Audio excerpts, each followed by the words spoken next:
And I think the important part about positive affirmations, or another way to say it, is like positive perspectives or positive reframings, positive views on how it is that we can do it, is still say something that's true. Because if it's not true, then the subconscious is you can't trick the subconscious mind, no matter how much you say it.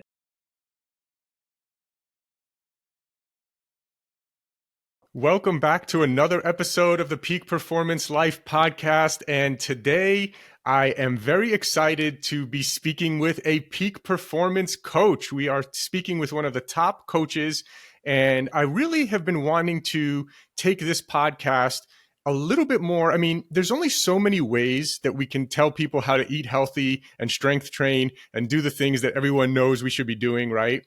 And we've had some amazing guests, and we've had over 100 episodes where we've covered so many of those topics. But really, I don't know what percentage it is, mindset, but, if it's not 50% or more, I'd be surprised. And so getting your mind right and getting the personal development aspect and the mindset aspect of things right in order to make sure that you're actually taking the actions that best serve you, in my opinion, there's nothing more important than that. So we have today a peak performance coach. His name is Daniel Lawson. He's a proud alumnus of the International Coaching Institute. He is certified in neuro-linguistic programming. Fun fact, I got certified also in NLP back in 2007, and it's been incredibly, incredibly useful in my life. I haven't really been practicing all that much, probably as much as Daniel has been using it, like with his clients. But it's something that really helped me develop and be aware of my belief systems. And way back earlier in this podcast, I created a podcast episode that talked about changing your identity and beliefs around health. And I think that's really the core of what we get down to. So I'm super excited to have peak performance coach Daniel Lawson on here with us today. Daniel, thanks for joining us. Thank you so much. What an introduction. I love that. And I just got to say, well done on the podcast. This is such important conversations to be having, to be moving away from, or not necessarily moving away from, but also adding in the mindset elements, because what is driving our internal dialogue, our internal systems, that's what's going to show up in our external world. So thank you so much for the value that you're providing here. And I've been loving the podcast and all the shares and wisdoms that you've been extracting from the best in the business by the looks of it. It's my pleasure. I really enjoy doing this podcast, and it's a way to deliver value to our community. So, over 80,000 people receive emails and messages about this podcast, and that number is growing every month. And so excited to speak with you today and share some of the things that you've been seeing and working on with your clients.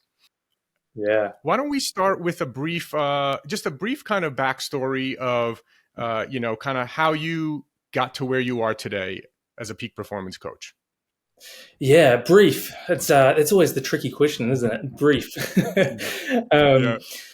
I think one of the themes that I'd love to share with the audience today, and just what we're talking about in the relationship with times, touching on that part of my life, I'm not quite sure what happened when I was.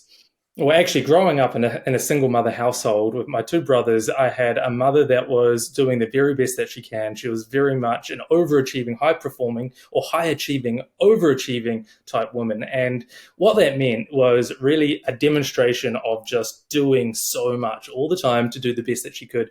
Wonderful mother. I'm so grateful for the upbringing that I had.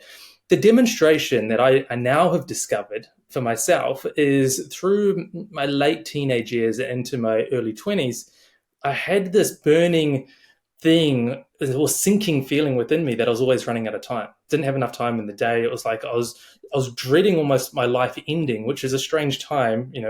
Anyone could argue that's when life is starting. That I was running out of time, didn't have enough time in the day, and I didn't even have major things I need to take care of. Go to school, eat some food, play with my friends. Life is pretty easy. It's pretty good at that time. So, growing up and then through my 20s, getting jobs. And then finally at about 29, 30, I started getting into entrepreneurship. And because I thought, well, if I created lifestyle independence, so now I work remotely and travel the world. And I thought if I could have this freedom lifestyle, it would relieve the stress and the pressure. And if I could make enough money, well, then I could buy back my time and I wouldn't have this problem anymore.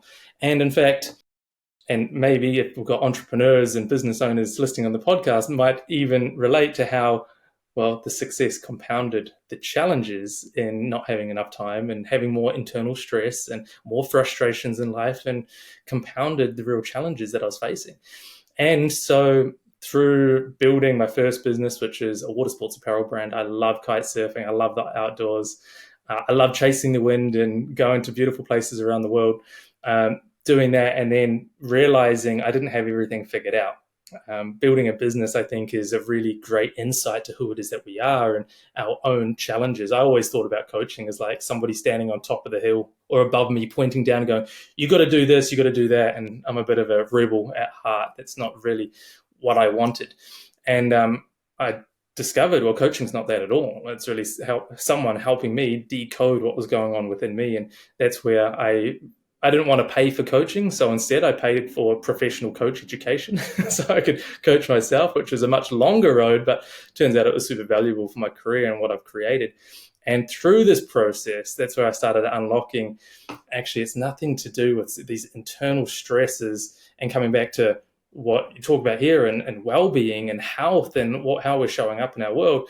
It's not really so much to do out there. Nutrition's great, and exercise is great, and all these things are great. But it's all driven by our internal world, our mindset, and what has happened and what's shaped our beliefs in our past that now we're carrying forward into the future.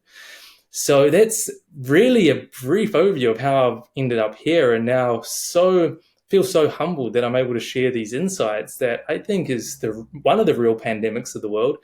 Not enough time, poor relationship with time. It can be more vindictive than the ex. If you don't have a good relationship with it, it will certainly come back and bite you in the ass in many ways. Yeah, it's certainly something that you hear every day. Oh, there's not enough time in the day. I can't do this. I can't do that. I'm stressed out. I don't have time to exercise. I don't have time, and at Peak Performance, our mission of our company is to inspire people to prioritize and transform their health. And we feel like we have a saying that a healthy person has 1,000 wishes, but a sick person has only one. So we really try to encourage people, look, you have to make time to prioritize your health. And for me personally, I find that the days that I go to the gym, even if I'm an hour and a half, out, at the gym, I'm more productive than the days when I'm just sitting, trying to work in front of a computer all day, stagnant. Then my mental health is not the same, right? So you have to take care of your mental health. If you don't feel good, then it's tough to get other things done. What are you seeing, in terms of like clients that you've helped? Maybe people are stressed out, they don't have enough time. How are you helping people potentially, or what are some lessons that maybe people can learn about time freedom and not being so stressed out about that? Yeah, really good question. Something that occurred to me, or something that I like to do, is kind of like what like comedians do. Is they take something that's quite mundane or normal in the world that everyone glances over, doesn't really pay much attention to. They bring it to the forefront of attention and point out how ridiculous it is, and then make a joke around it. And I started creating this kind of approach in my life for things that weren't working for me. I at some point I discovered life is all just perspective. And actually, my business, Parallax Transformations, parallax means, when it's a more of a technical term, when you change your perspective on objects appear to change. It describes the optical illusion. I thought this is a wonderful metaphor for life and how we create opportunities. And so if everything's a perspective, everything's kind of made up. Sort of made up. We can change the rules of how it is that we want to perceive our world. And so time being, given the story that I shared before, being one of my greatest challenges from a young age, I thought, well, what if there was a different way of looking at it? We say time is money, time is a precious resource, time is a commodity that we can trade, and, we can buy it back and we can do these things. And I'm thinking, if time is a commodity, if we're looking at it that way, there's always going to be a scarcity. There's always going to be a finite amount, and we're going to run out. Now, I'm not delusional in saying that, okay, we're going to live forever and, there isn't an end point to our life. That's not what I'm saying. But what I'm saying is, if there is an innate scarcity within our mindset, well, then it's always going to feel like we don't have enough, and the true essence of it.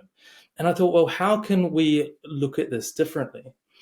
And I don't know where I got it from. I picked it up from somewhere along the way, and it planted a seed within me to go, well, what if we looked at time as more an experience? How is it that we want to experience our time? Then we can show up to it, and it doesn't matter what it is that we're doing, we can choose our experience. And this is where it ties back into our emotional well-being and our emotional health. Everything that we do in life is based on an expected experiential outcome. Say we go and get the job because we expect it's going to pay us some money, and with that money, we're going to be able to do something with it. Or we buy a car because we expect the significance that comes from it. Or we're going to get the relationship and go and do that because we expect, the connection that comes with it.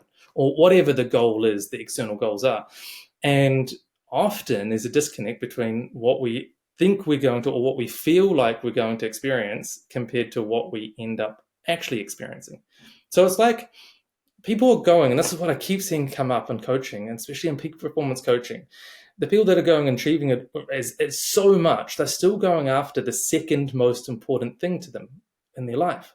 And this is one of the first things that I come back to my clients. I'm like, well, what's truly important to you right now? What are you anticipating that thing that you're attending to now is going to give you? And when we chunk it up a bit higher, we realize there's something more important above that. And it could be it's love or connection or belonging or some sort of healthy significance or making a difference, contribution. And I'm like, well, if that's the most important thing to you right now, why don't we just go for that right away? Let's go straight after that. Why take the long road and trying to do something that you think is going to give you the outcome? And then often, I'm sure many people relate to have hit a goal and then feel like they've fallen off the cliff because it didn't really give them what it is that they anticipated. And so to tie all this together, if we go after what's most important, and the big question is going, okay, what's most important to you right now? If we go after that right away, now we can start bringing that into every experience that we're creating, and start bringing that into the way that we're investing, if we like, investing our time, our energy, our attention into the moments that we're creating moment to moment. And so when I changed all this around, it kind of shook up the snow globe a little bit to go, well, what does this mean as a result? And going through, I created a program just to test this idea. It was the Elite Life Challenge, and it was a 4-week program to really test this. It was incredible. It blew me away. I learned so much more about myself. I learned so much more about coaching. I learned so much more about the way we experience life, and the key being the experience, that everyone came back saying, well, I'm far less stressed. I'm way more present.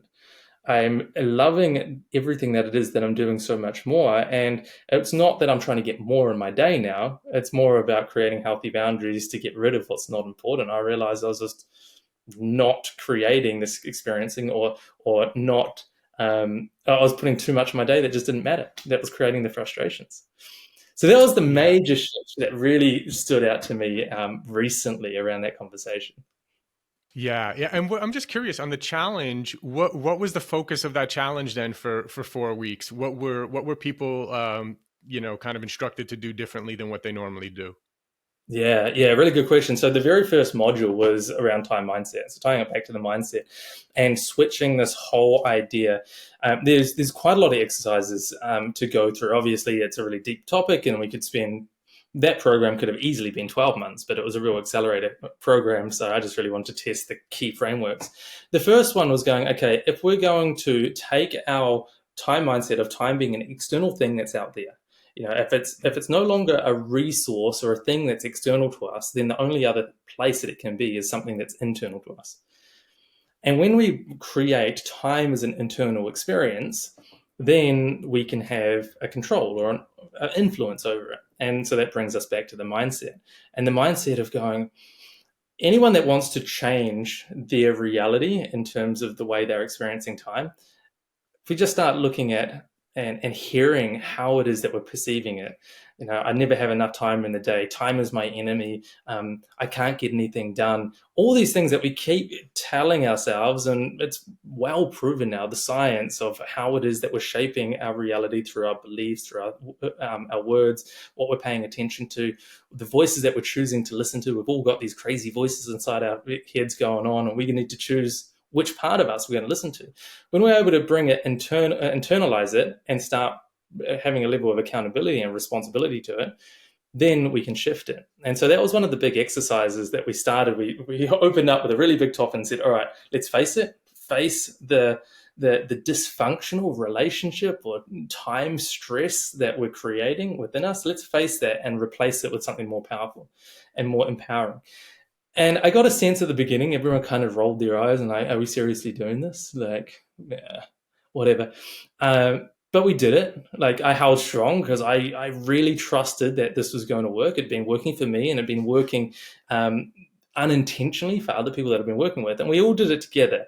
Listed out what the most people had like 5 to 7 key phrases that they either thought or they said or they shared, and we created reframes. It's kind of like positive affirmations, but it was just reframes of choosing how it is that we're going to notice and shape our world differently, and practice those. We just shifted them all out, replaced them all, like what we're talking about with the NLP. Everything we do in life is a strategy. Every outcome we get is based on a strategy. So we're just rewriting the strategy of how it is that we're perceiving time. That was the very first module, and it set the rest of the 3 weeks up for just an incredible outcome. As I say, they came back and they're like, wow, I don't even say those things anymore. My beliefs, my views, my approach to life is of time abundance. And I think it's just a really wonderful place to start because we're taking absolute responsibility for how it is that we want to shape our lives. I truly believe if you're saying you don't have enough time, you're kind of saying you don't have any control over your life. You're just living at the effect of something that doesn't even really exist. So that was a really Yeah. powerful part. Yeah. Yeah, I love that. I mean, I've certainly, and it's, people are like, oh, affirmations. Yeah, I heard that before. I don't like doing affirm. People don't realize how powerful it is to actually write things down. You're literally reprogramming your brain. Like that exercise you just spoke about, where, potentially, let's say someone writes down a bunch of phrases that are negative limiting beliefs, like I never have enough time, right? On one side of the paper, and on the other side of the paper, you're reframing that and saying, I have an abundance of time, and turning it into a positive affirmation. Like you said, reframing is really one of the keys to life. And I know it's something you and I have both probably learned a lot from NLP about reframing. It's such a powerful tool. You can almost reframe anything in your life. I mean, you can reframe your past, right? There are some people who, got abused as a child and they can never get over it. And there's other people who get abused as a child and they reframe the way they look at it, and they take it and they use it as motivation, or maybe that's a bad example, but there are so many different ways that you can reframe things. And for me personally, also kind of just piggybacking off of what you said, I used to do something when I first started in personal development, and I learned NLP, and I learned a lot of, I went to a lot of Tony Robbins, read all his books, went to his seminars, things of that nature. And I started wearing a rubber band for a while. And every time I would catch myself saying something negative or limiting or something, oh, I'm not good at this or that, I would literally snap myself with the rubber band and then force myself to turn it around and reframe it into something positive. And that really helped me become aware of how negatively I was talking all the time, and it helped me really reframe it and, kind of catch myself. And so the more you catch yourself, the more you can turn it around. So I'm super in alignment with the techniques and everything that you just mentioned, and highly encourage people, if you're not writing down positive affirmations, it's the first thing I do every morning as well. Mhm. Is I go outside, I do thinking time at least Monday through Friday, and I go out with my journal and I open it right up to a page that says the thoughts that will serve me the most are, I am happy and grateful, have a positive mental attitude every day. And then boom, boom, boom, boom, and these are just affirmations. And it's the first thing that I want to put in my mind to kind of set the framework for the day. Yeah, it's so important. It's something that I didn't like, and is a big part of positive affirmations. I still don't like, and I think it's really important to touch on and distinguish between how positive affirmations serve versus can actually be kind of destructive. I don't think people were taught positive affirmations or affirmations in a way that's really serving. So there's a whole group of people, which I fell into for a long time, when I could look in the mirror, say something nice or positive about myself, and then be part of my brain that would, like, I could look in the mirror when I feel disempowered and say, you absolutely rock. And there'll be a brain going, bullshit. No, you don't. And I'm like, so what do I do there? And I think the important part about positive affirmations, or another way to say it, is like positive perspectives or positive reframings, positive views on how it is that we can do it, is still say something that's true. Because if it's not true, then the subconscious is going to, you can't trick the subconscious mind, no matter how much you say it. So for some people it works. If it works, absolutely rock on, do it. So it's like what you mentioned there with the positive affirmations, waking up in the morning and writing stuff down, writing things that are true, like gratitudes. You can't, you say, I'm so grateful for, and you list out all the grateful things. There's not going to be a part of you that goes, no, you're not grateful for that. Like it wouldn't, it Right. would be Great counterproductive. point. And or like write down self acknowledgements. I wrote a whole a progress journal. This is something that I'm super proud of. Is reverse engineering what makes a really great self acknowledgement. And when we acknowledge the way it is that we show it, rather than acknowledging outcomes, people love celebrating outcomes. The problem is, if you celebrate, coming first, second, or third, for example, like a medal result, then if you don't get that, then you're not worthy of acknowledgement. I don't think that's a great presupposition. Whereas when we acknowledge ourselves, we can't control the outcome, but we can control the way we show up. And we acknowledge how it is that we're showing up. So even if we're coming last, I can still acknowledge myself for showing up with drive, relentless determination to be my very best, get better, and make progress. And I can acknowledge myself for that every single day. And there's no part of me that says bullshit if I'm really doing it. And then that fuels the fire within me to drive and show up and do even better. And so these are the ways that I love to do it. And what you're sharing, listing all that out, it literally rewires the brain to focus on what's going to give you great results. And you do that every day, you're going to get great results. You can't. It doesn't work any other way. I absolutely love that. I think that was such a great distinction you made, because I do think a lot of people, they'll write an affirmation and they'll be like, I have $20 million in the bank, and then their brain says, no, you don't, right? Like, yeah, that's a lie. So I think starting with the gratefulness, which again, like you just said, can't be your mind can't say, oh, that's a lie. No, you're actually grateful for everything that you have.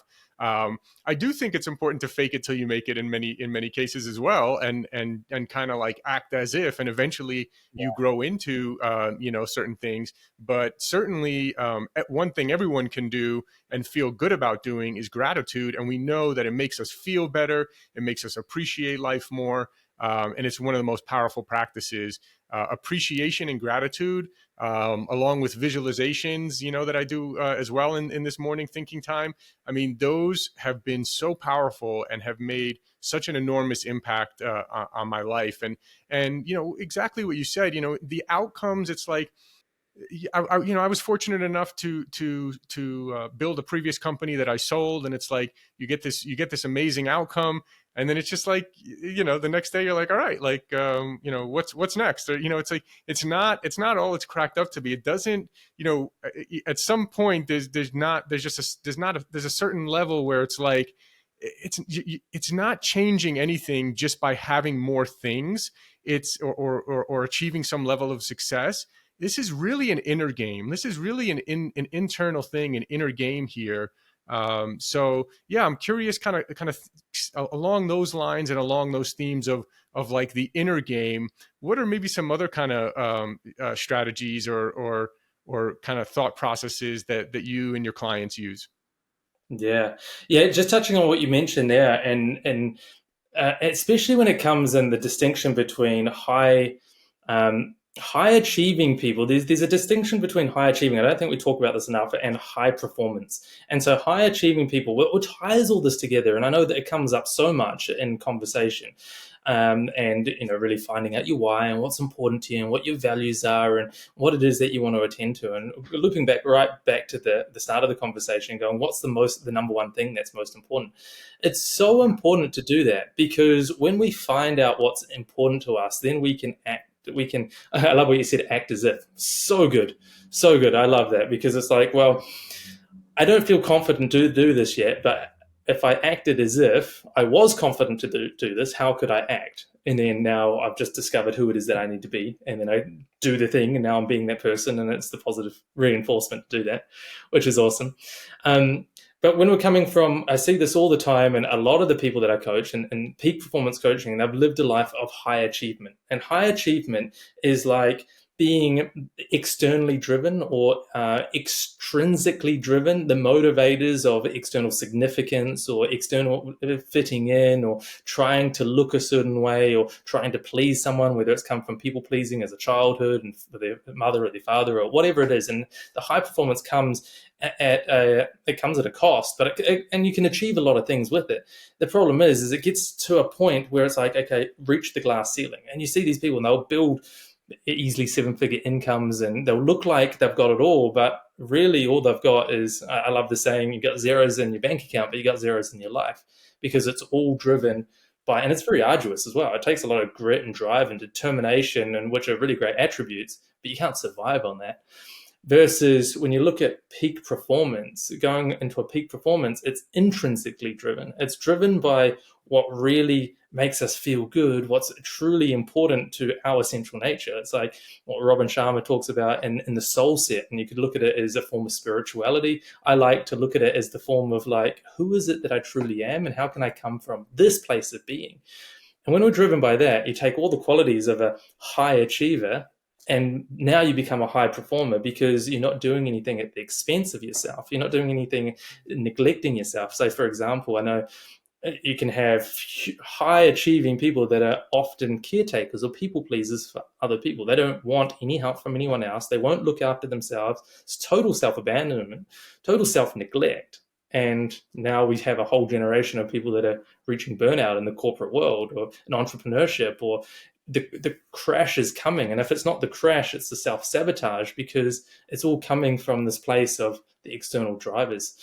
So rounding back to the question of what it is that you mentioned is, I think a lot of it, and it's probably a conversation that's a bit deeper than what we can probably wrap up in the end of this podcast, is really tapping into the areas that we're not facing. And this is the constant theme.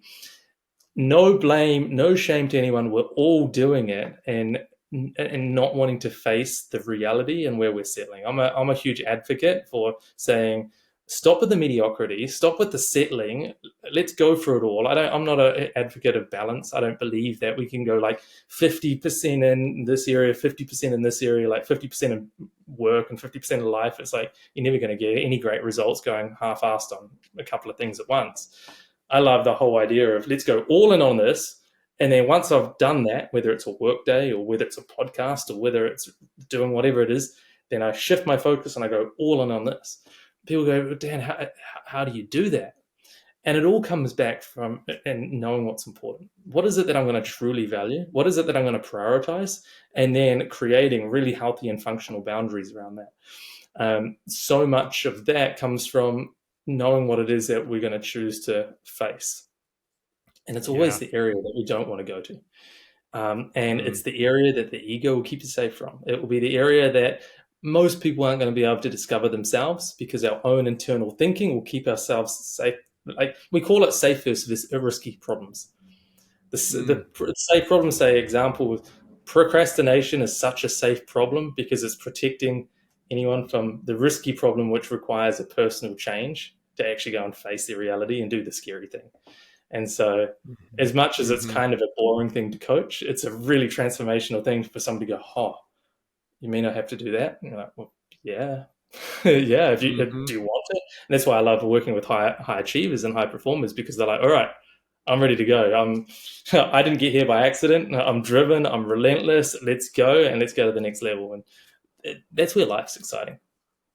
Yeah. And it's funny you mentioned that. Right along the same lines, in my morning thinking time, which I think is why it's so important, because so many people just wake up and get into their, just start checking their phone, starting work. And so they're just kind of unconscious. They're not even realizing, some people even worse, you wake up and you turn on the news and now boom, you're being bombarded with other people's information and belief systems and affecting your mood and your, and so I think it's really important to have quiet time and thinking time where, again, for me, in one of these thinking time sessions, I said to myself recently, okay, what is my ultimate goal in life? In kind of in different words of what you're saying, what's the most important thing, right? And so for me, it was like, what's the ultimate goal that if I achieve this goal, nothing else matters, right? And so I thought about it, and I was like, if me, my wife, and my two daughters all live to over 100 years old, happy, healthy lives, a close-knit family that goes on family vacations, holidays together every year, we have beautiful grandkids, and even great, we're alive to see our great grandkids and help raise our grandkids and great grandkids and go on these family vacations and be a close-knit family. If we can achieve that, if we can create that, then almost nothing else matters, right? Whether this level of success in business or that level of, and so it became very clear to me then, okay, so if that health and longevity and happiness is the most important, then health, we got to take care of our health. We have to prioritize health. We have to make sure that we're, as healthy as we can possibly be, because, I'm in other business groups where, ultra successful people, but they have health problems. They're really overweight, right? Other really serious health problems, things of that nature. And it's like, what's the point of having $100 million or whatever it is if you pass away at 65 when you could have lived to 95 or 100, let's say, and been there for your family and your grandkids, and have that time with your family who so dearly wants to be with you, right? And so from this perspective of now being aware of what is most important to me, what my ultimate goal is, it makes all my other decisions really just kind of seamless and stress-free. So I can't agree more with everything you're saying, and with them figuring out for people, highly recommend people think about what is the most important thing for you. It's a great question. Yeah, yeah, I love everything that you're referencing there. I know that you're a fan of Robin Sharma, 5 a.m. Club. That was a game changer for me when I read that book with the mindset, 25% of our 4 internal empires that are going to give us a really wonderful, fantastic life that it is that we want to live. And so the mindset being the psychology, and most of what we've been talking about, or a lot of what we've been talking about here today, and then the heart set. You can't, no matter how good your mindset is, if your heart set or your emotional well-being isn't in check, you're never going to be happy walking around with a whole lot of resentment or anger or sadness or grief and dumping that onto other people. You're never going to have great relationships. And then, of course, the health set, what you're just referring to there. I love in his book, he talks about dead people don't change the world. It's like, if you pass away at 65, what kind of impact are you going to be able to have on your grandchildren? If you don't want to go out and change the world, you can still impact and change the lives of those closest to you through having another 30 or 40 years. So that really determines how it is that we show up today. And then, of course, the soul set. So whether it's a spirituality or really connecting in with what's most important to us. And getting up in the morning, one of the best habits that I discovered is putting my phone on airplane mode when I'm going to bed. And so when I wake up in the morning, because that was, wow, I didn't know how much that affected my day. I wake up and I was excited to look at my notifications, what passive income investments have come into my bank account, and all the notifications that my business is global. So when I'm sleeping, there's people contacting me and I want to see who's talking to me, and the notifications, and, from all the social media and all the different things. And geez, but like waking up, it's when our cortisol levels are the highest when we first wake up. And so any little bad message or unforeseen challenge or whatever, it was the domino effect that would just knock all the other the negative dominoes over and just set my day up for a really kind of crappy start. And so turn that off. Yep. The best way to bring the cortisol levels down is get the heart rate up. So produce the serotonin. That feels really great.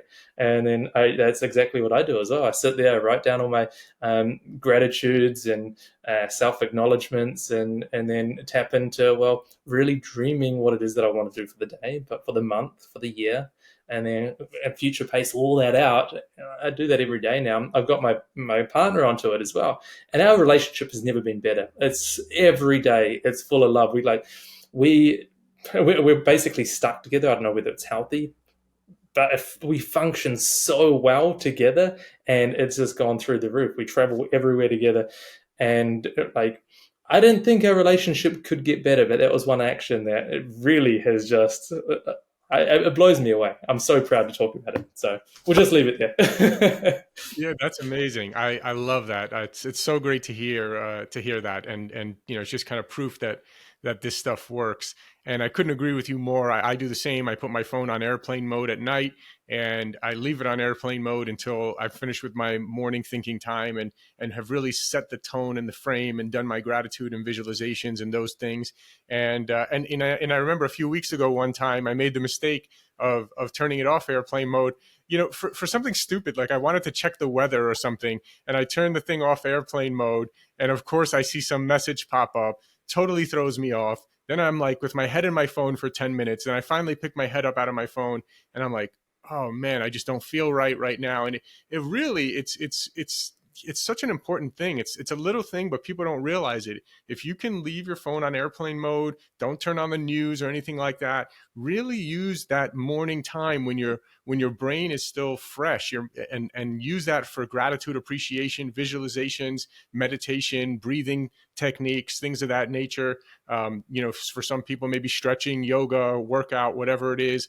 That's a much better way to start the day, for sure.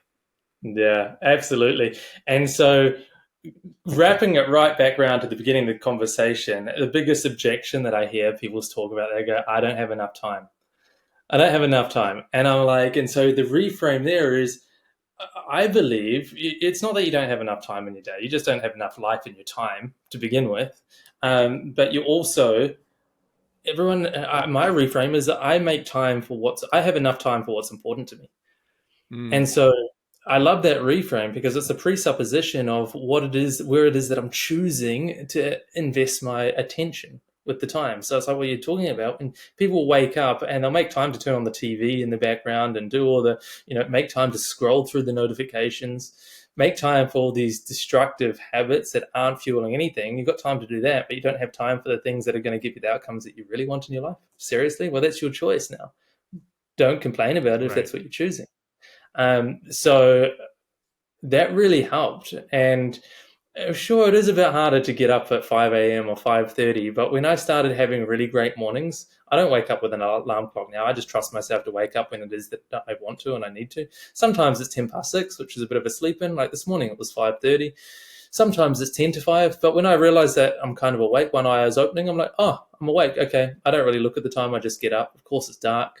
I go out and I start doing what it is that I'm doing. And once I started doing that and realizing how beautiful it is, and I'm choosing to do it, I love the whole thing is I choose to do this. It's not so arduous because being made to do something or should be doing something or being told to do something, or being forced to do something, it's very hard. It's an extrinsic, like you have to do it. As soon as I decided and I realized that I was choosing to do it, then it just felt like it was happening by itself. And of course, then we can get into the neurochemistry of the dopamine releases that come out of that and makes you want to do it and get excited about doing it even more. And I think that's why when we talk about it, like the excitement comes up because it's the dopamine and going, oh yeah, that's awesome. I love it. And the serotonin and everything. And these are the drivers that fuel really great feelings. So now we're creating a different experience in life. Absolutely, absolutely. And for people listening now, I commend you for listening to podcasts like this, and investing in yourself, right? Learning, and I highly recommend. I mean, for myself as well, I constantly want to be putting things in my mind that serve me well, right? That will serve me and create empowering beliefs rather than limiting and negative beliefs, right? So it's really important to be aware and I'm very protective of what I allow in my mind. I'm not going to be watching. I really don't watch violent stuff really most of the time in general, but I'm certainly not going to be watching something violent right before bed. Mm. That's for sure. And in general, I try to avoid watching really violent things, dramatic things.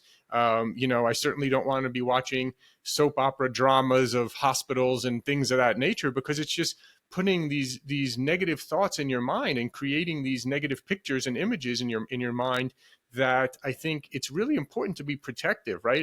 If someone Mm. if someone is bringing you down, or being negative or things of that nature, it's very important to be aware of that. And for me, I remove myself as much as I can from those situations. So that's something also that I think is really important for people to be aware of and protective of what they're allowing in their mind. Yeah, it comes back to the boundaries. So a lot of people think boundaries is all about putting up barriers.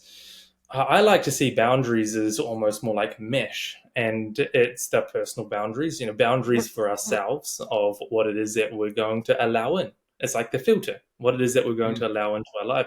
Boundaries for others, personal boundaries for others, is like the mesh that it's almost like the instructions of how we are going to allow or how we want them to enter our world.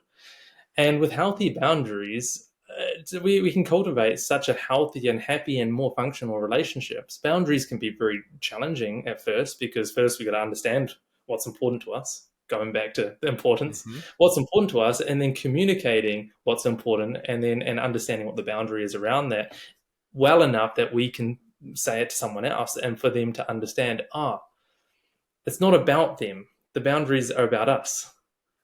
This is how it mm, is that I want my life to be. I'd love you to be part of it. Can we operate in this way? And having that conversation with others equally as important as having that conversation with ourselves and bring everything that you just mentioned to life.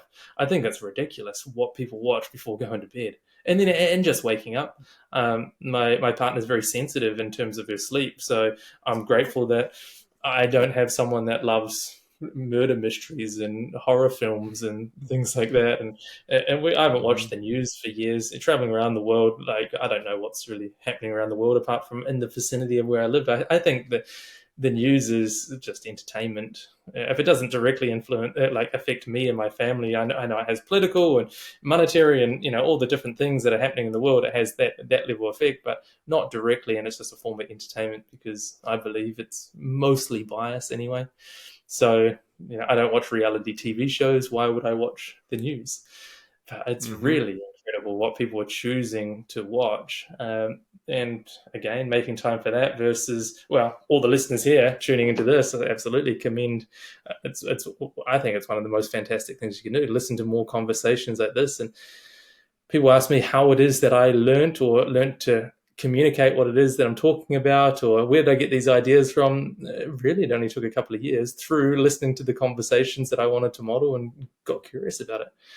Life changes so quickly. Our reality can change so quickly when we become curious about it, and then with the curiosity comes a greater level. Curiosity is the precursor for learning, and then with learning increases the interest for it, and then it can become something that gives us a lot of purpose and where it is that we're heading as well for us, for ourselves, and with others.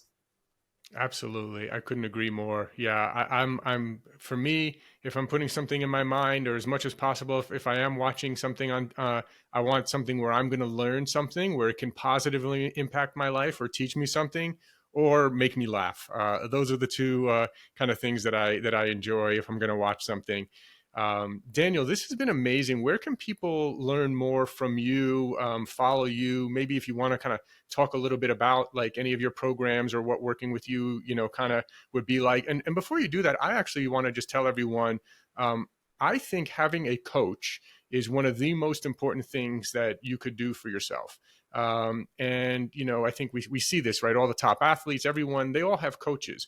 No matter how good you think you are, I think it's so important. I've personally had a coach, so many different coaches over the years and continue to have a coach, and will continue to have one for the foreseeable, as probably for the rest of my life, because it helps me feel good. It helps I feel good when I have a coach and someone that I can bounce ideas off of, that can inspire me, that can help reframe, see what my limiting beliefs are and what my negative thought patterns are, and help me reframe those. I think it's incredibly powerful. So, yeah, that's what I'll say about coaching. And Yeah, yeah, please tell absolutely. people where they can learn more from you.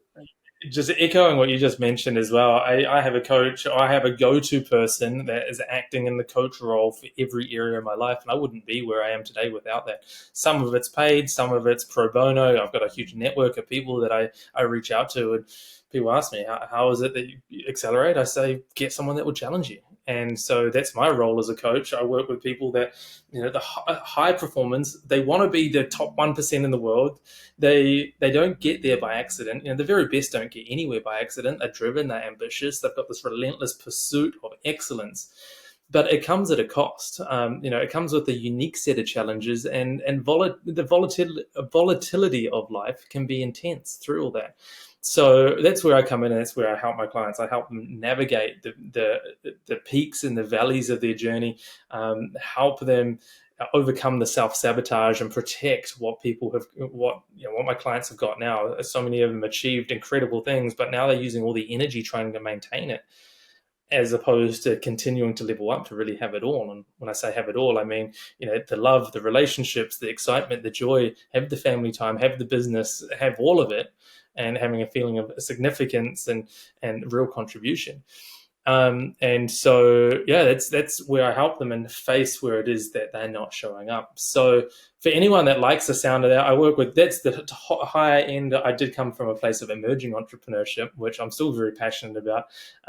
For people that are committed, what I've noticed with people that are in emerging entrepreneurship is a lot will say they want it, but won't show up like they want it. So I work with people that really want to just go after it. I'm not here to mess about. We mean business. We're going to get it done. Incredible things happen when we both show up 100%. So Parallax Transformations is my website. I'm always creating. Parallax spelled Parallax Transformations. I'm sure hopefully you'll leave a link somewhere there. There's all sorts of different, I've got archetype tests and little quizzes to help you get more of an insight about yourself. I've got always different programs coming out. I don't really run anything over and over again because I love the pursuit of leveling myself up and testing and trialing new things. And this is my life. This is what I've dedicated myself to doing. So I keep it interesting for myself. So a resource that I'd recommend, just printed the book, it should be arriving today actually, is The 3 Toxic Lies That Keep You Busy, Stressed and Unfulfilled. It's a short book, and it's basically the breakdown of the Elite Life Challenge program that I created. So it's got 3 chapters in it. It's got the activities of just here's what to do that, and watch your life transform. So probably will come out on Amazon. Otherwise, there is a link. I'll give you the link for the free download, the PDF version. So I'm just getting it out to as many people, but it is in print edition as well if anyone wants that. And then, of course, Daniel Lawson on Instagram or Facebook, LinkedIn. I try to be everywhere. Not very well, but I'm there. Yeah, nice. Amazing, Daniel. Thank you so much. I really enjoyed this conversation. I think the things that we spoke about today are so important to people. So hopefully, I'm sure everyone got a lot of value out of this, and I encourage people who are serious about, continuing to progress to contact you, reach out to you. And thank you so much, and hope we can do it again soon. Yeah, you're so welcome. Absolutely. So much to connect with. Absolutely. Thank you. Thanks for listening. If you enjoyed the episode, can you please leave us a rating or review and subscribe? I've realized that while we have actually increased our downloads a lot, we're actually getting a lot of downloads, which I'm really happy about. We actually have very few ratings. And I realized that I've never asked people really to rate much. So I'm asking you now if you could please rate and review and subscribe. And if you enjoyed the episode, please forward it along to anyone that you think will get value out of this. Also, if you haven't checked out our line of products at buypeakperformance.com, you get 20% off your first order. That's www.buypeakperformance.com. We have some incredible products, including our organic high-altitude coffee. If you don't know this, coffee is one of the most heavily sprayed with pesticides out of any crop. So it's really important that you drink organic coffee. We've gone above and beyond to source what we believe is the highest quality and healthiest organic coffee in the world. We're also famous for our organic green superfood powder. You can get 20% off of that as well at buypeakperformance.com. We also have an organic vegan and paleo plant protein. See, most of the vegan proteins out there are using brown rice protein, which is really not a good source of protein, and it's also a grain. And if you're paleo, you know that grains tend to cause inflammation in some cases for some people. And so we wanted to make one that was paleo friendly and vegan and organic. We made an amazing amino acid profile, so it's really one of the best plant proteins for muscle building. So you can check out Peak Performance Organic Plant Protein. You can find that on our website. Of course, all our products are on Amazon as well. So thanks again. And again, please, if you enjoyed the episode, please forward it along to someone who you feel can get value out of it. And please leave us a rating, review, and subscribe. Thank you.